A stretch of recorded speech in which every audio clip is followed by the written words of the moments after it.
자, 안녕하세요. 박성필입니다. 자, 오늘 신성 델타테크 보도록 하겠습니다.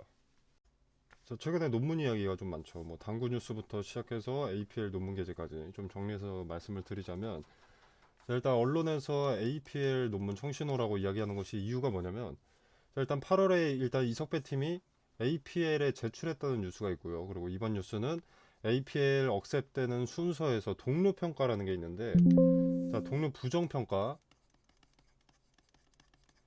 그리고 그 다음에 이제 긍정 평가를 싣고 마지막으로 APL에 억셉되는 게 순서입니다. 자, 그래서 지난번에 부정평가는 일단 한번 있었죠. 막스 플랑크 부정평가. 그리고 이번에 긍정평가 마코토 시미즈.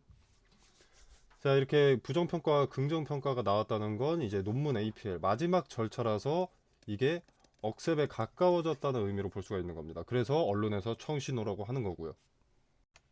자, 그리고 APL 논문에 억셉되는 과정 중에 엠바고 때문에 언론에 노출되면 안 됩니다. 그러면 논문 게재가 취소가 될 수 있습니다. 자, 근데 SBS가 현재 언급을 했다는 것은 무슨 의미일까요? 두 가지 경우가 있겠죠. 억셉이다. 또는 어떤 손해배상을 감수하더라도 최초 보도가 목적이다. 자, 저는 첫 번째가 가능성이 높다고 생각합니다. 자, 그게 아니라면 여태까지 시청률이 보장된 초전도체를 이전부터 계속 다뤄왔지 않겠습니까? 자, 그리고 APS, ACS, APL 전부 다 같은 곳입니다. 자, AIP라는 곳에서 전부 발행을 한다는데, 자, 다른 점은 APS와 ACS는 초전도체 분야에서 저명한 과학자들이 물질 및 재료에 대해서 초전도체라는 동료 평가의 논문이고, 이 APL은 이제 응용 분야의 초전도체 가능성을 평가하는 경우로 구분하는 차이가 좀 있다라고 합니다. 자, 그리고 최근에 APS의 논문이 게재된 것은 맞지만 이게 부정적인 논문 아니냐 이런 말들이 많은데, 자, 부정적인 논문은 9월자고요. 최신 11월 논문은 긍정적인 논문이 게시됐다고 합니다. 자, 그래서 지금 기사가 되고 신성 델타테크가 다시 주목을 받기 시작한 거고, 자, 그리고 다들 지금 잊고 계신 것 같은데, 자, 퀀텀이 한국에너지 공대, 한전공대와 MOU를 맺었죠. 업무 협약을 맺었습니다. 그리고 초전도체 방막을 연구 중인데, 자, 최근에 한전공대가 정기회로 시뮬레이터를 구매하는 입찰 공고를 게시했습니다. 한전공대가 요구하는 조건도 나와 있었는데, 자, 조건 같은 경우에는 전력 개통 실시간 디지털 이 시뮬레이터로서 전력 개통을 생성하고 실시간으로 뭐 전압이나 전류, 주파수, 전력 등의 이 신호를 발생시켜서 외부 기기로 테스트가 가능해야 한다는 이런 조건입니다. 자, 주목할 점은 소프트웨어 요구 사항이었는데, 자, 전력 계통의 과도 상태를 실시간으로 시뮬레이션을 할 수 있도록 시뮬레이터와 전력 기기가 상호 연결되는 프로그램이라는 조건입니다. 자, 전력 계통 해석 프로그램은 실무에 직접적으로 사용이 되는 소프트웨어입니다.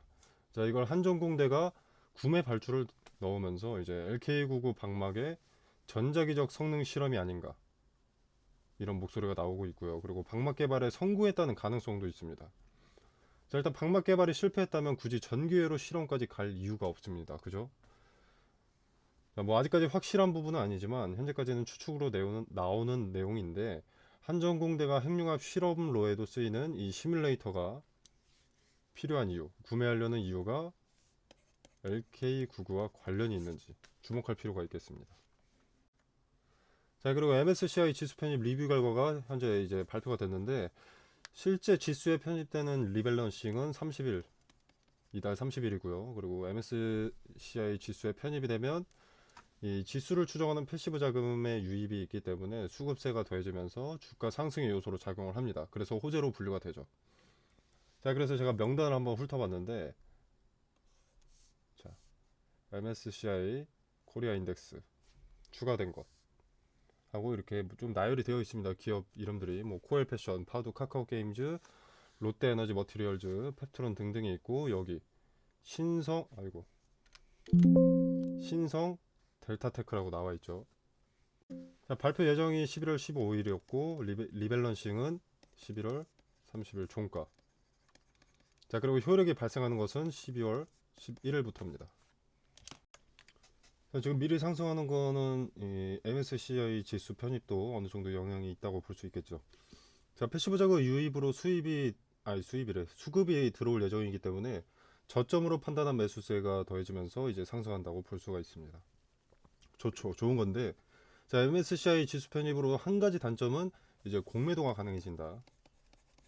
이게 있겠습니다. 자, 그래서 이 부분은 유의사항이 되겠고, 자, 이제 신성 델타테크와 이제 CCS가 서로 초전도체 대장주자를 놓고 씨름을 하는 상황인데, 자, 일단 결론부터 먼저 말씀드리면 요 CCS 대장주가 될 수 없습니다. 자, 일단 CCS는 기본적으로 작전주고요. 자, 컨텐츠 하우스, 자, 대주주죠. 하우스 210. 자, 얘네가 CCS를 인수할 때 인수 자금이 총 200억이 들었습니다. 자, 근데 그 중에서 160억을 CCS 지분을 담보로 W 대부 파트너스, 그리고 영풍 상사, 오리엔트 웨스턴 인베스트먼트 대부, 여기서 돈을 빌렸습니다. 자, 무자본 M&A죠. 자, 작전주에 교과서가 있다면 첫 장에 실릴 내용이 무자본 M&A입니다. 자, 이자가 비싼 대부에서 빌려도 상관이 없는 것은 CCS 이 지분을 담보로 맡겼기 때문에. 자, 컨텐츠 하우스는 못해도 본전입니다. CCS가 오르면 작전주를 통한 주가 조작을 통해서 이제 이익을 취할 것이고요. 뭐 전환사채나 신주인수권 부사채 등으로 쩐주들의 배를 채우면서 부채를 갚고 한 패거리인 페이퍼 컴퍼니를 이용해서 제3자 배정 유상증자로 자금 조달, 그리고 한 패거리인 페이퍼 컴퍼니는 주식을 확보하게 되고 주가 조작으로 고점에 매도, 유일한 피해자는 개인 투자자, 이렇게 되는 겁니다. 그래서 CCS는 견제할 필요도 없다. 그리고 CCS는 문제가 하나 더 있죠. 기존 최대 주주인 이연삼에서 컨텐츠하우스 210으로 변경이 됐는데, 컨텐츠하우스 210의 지분을 매각하는 과정에 정부의 승인이 없이 변경이 됐습니다.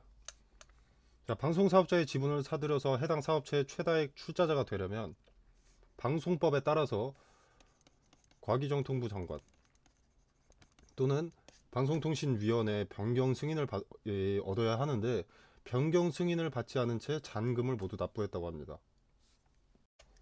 그래서 과기정통부에서 CCS에서 최다액 출자자 변경 승인을 얻지 않았으니까 즉시 시정을 하거나 의견을 제출하라는 행정처분 사전 통지를 보냈다고 하고요. CCS가 제출하지 않거나 불이행하면 과기정통부는 방송법에 따라서 주식 매각 처분 등 시정을 명령할 수 있다고 합니다. 자, 이거야 뭐 의견 제출하고 시정하겠지만 중요한 건 CCS는 작전주기 때문에 대장주가 될 수 없고요. 대장주 흉내만 낼 뿐입니다. 자, 컨텐츠 하우스의 계획에 권영환과 김지훈을 넣으면 작전이 수월할 것이라고 판단을 했겠고, 자, 그리고 무자본 M&A라고 해서 자, 법에 위배되는 것은 아닙니다. 그래서 권영환과 김지훈 사내이사도 서로 합의가 되지 않았나 싶습니다. 자, 개인적 사견으로는 권영환, 김지훈 이 두 사람은 나중에 분명히 사내이사 해임으로 공시가 나올 겁니다. 퀀텀의 우회상정은 이석배 교수가 직접 아니라고 언급하기도 했기 때문에 컨텐츠 하우스의 작전 그 이상도 그 이하도 아니라고 봅니다. 퀀텀의 지분을 간접적으로 가장 많이 보유하고 있는 신성 델타테크가 초전도체 대장주가 맞습니다. 제가 그때 말씀드린 내용들 자세히 언급드리지 않은 APL 논문 관련 내용, 그리고 MSCI 지수 편입과 그에 따른 매매 전략에 대해서는 제가 카톡방에서 디테일한 부분까지 말씀을 드리고 있으니까 여러분들 카톡방에 참여하셔서 투자에 도움이 될 정보 받아가시면 되겠습니다. 자, 그리고 이제 차트를 보시면 신고가 찍고 이제 엄청나게 하락할 때도 밑에 OBV 지표를 보시면 하락하지 않고 횡보하는 그림을 볼 수가 있습니다. 자, 거래도 지속적으로 천억 근사치를 찍고 있는 게 보이죠. 요 검은색 선이 천억입니다. 거래대금. 자, 거래대금도 천억 근사치를 계속 찍고 하락 추세에 OBV는 횡보를 하고 있었다. 자, 매집이 진행이 됐다는 거죠. 자, 그리고 장기 이평선인 121선, 이 초록색 선이 121선입니다.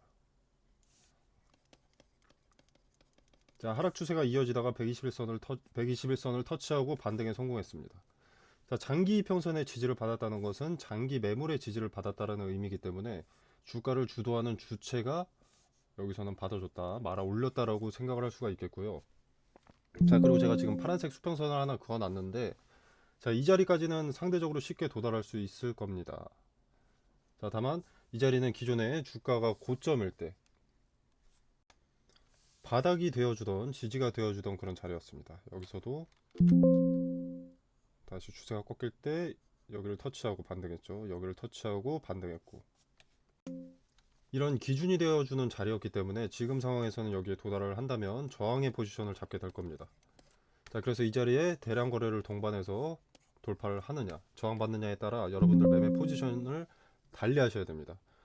뭐 만약에 저항받으면 팔아야 된다, 돌파하면 홀딩해야 된다, 이런 단순 무식한 말씀을 드리는 것이 아니라, 자, 일단 저항을 받았을 때는 물량 소화의 과정인지를 확인하고, 저항을 받은 뒤 밑에서 지지해주는 자리가 어딘지, 다시 한번 돌파 시도가 있는 요 지지대, 여기가 분할 매수 타점이 되는 거죠.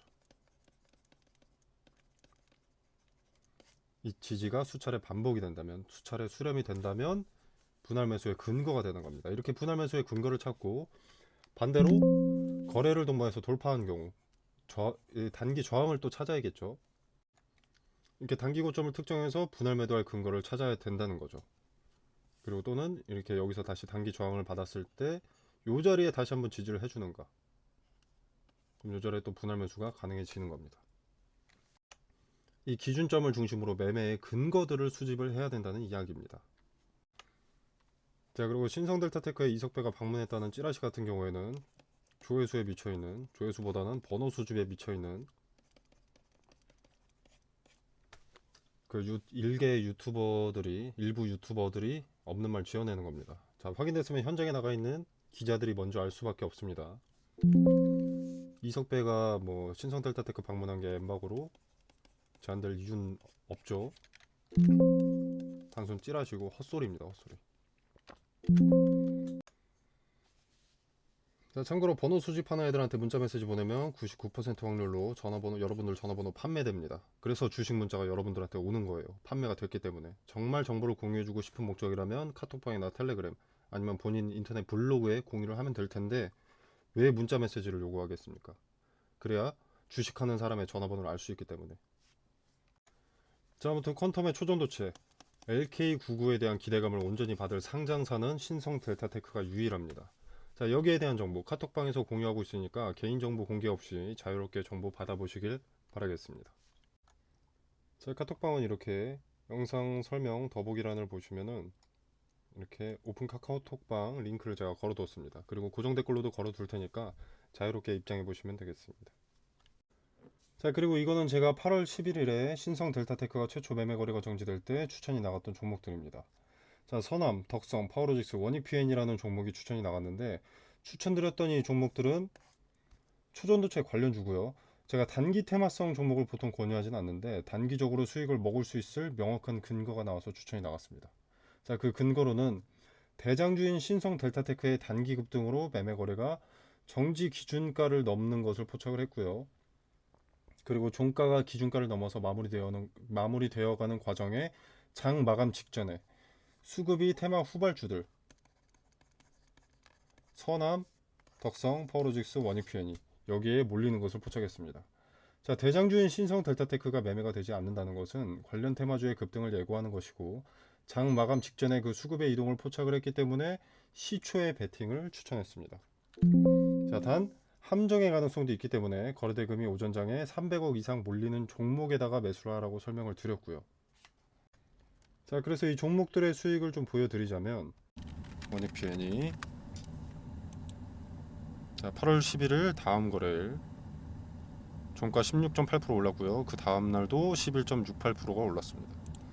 자, 서남 8월 11일 그 다음 거래일 상한가, 그 다음 거래일 상한가. 덕성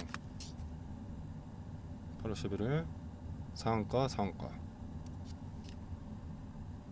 파워로직스 8월 11일 상한가, 상한가. 자, 이렇게 근거를 갖고 추천이 나왔기 때문에 단기적으로 큰 급등을 가져갈 수 있었습니다. 자, 화면에 보이시다시피 무료입니다. 자, 제가 종목을 추천했다고 해서 금전적으로 뭘 요구하거나 뭐 수익에 얼마를 떼달라 이런 거 전혀 없습니다. 자, 여러분의 투자금은 여러분의 돈이죠. 그렇기 때문에 여러분이 자유롭게 판단하셔서 매매를 하셔도 되고 안 하셔도 됩니다. 그냥 지켜만 보셔도 되는 거고요.